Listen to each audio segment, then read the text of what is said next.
Chapter 18. And it came to pass, when he had made an end of speaking unto Saul, that the soul of Jonathan was knit with the soul of David, and Jonathan loved him as his own soul. And Saul took him that day, and would let him go no more home to his father's house. Then Jonathan and David made a covenant, because he loved him as his own soul. And Jonathan stripped himself of the robe that was upon him, and gave it to David, and his garments, even to his sword, and to his bow, and to his girdle. And David went out whithersoever Saul sent him, and behaved himself wisely. And Saul set him over the men of war, and he was accepted in the sight of all the people, and also in the sight of Saul's servants. And it came to pass as they came, when David was returned from the slaughter of the Philistine, that the women came out of all cities of Israel, singing and dancing to meet King Saul, with tabrets, with joy, and with instruments of music.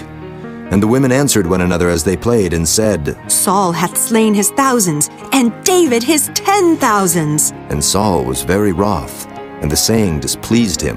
And he said, They have ascribed unto David 10,000s, and to me they have ascribed but thousands. And what can he have more but the kingdom? And Saul eyed David from that day and forward. And it came to pass on the morrow, that the evil spirit from God came upon Saul, and he prophesied in the midst of the house.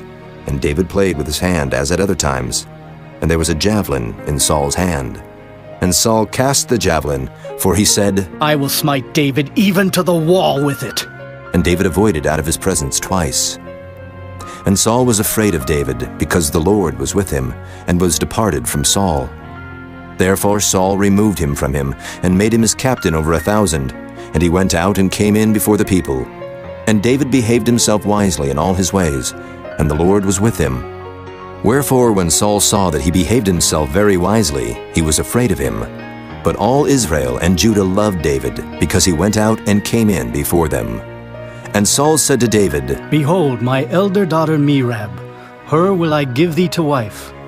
Only be thou valiant for me, and fight the Lord's battles. For Saul said, Let not mine hand be upon him, but let the hand of the Philistines be upon him.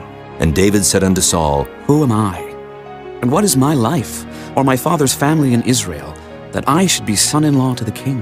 But it came to pass at the time when Merab, Saul's daughter, should have been given to David, that she was given unto Adriel, the Maholathite, to wife. And Michal, Saul's daughter, loved David. And they told Saul, and the thing pleased him.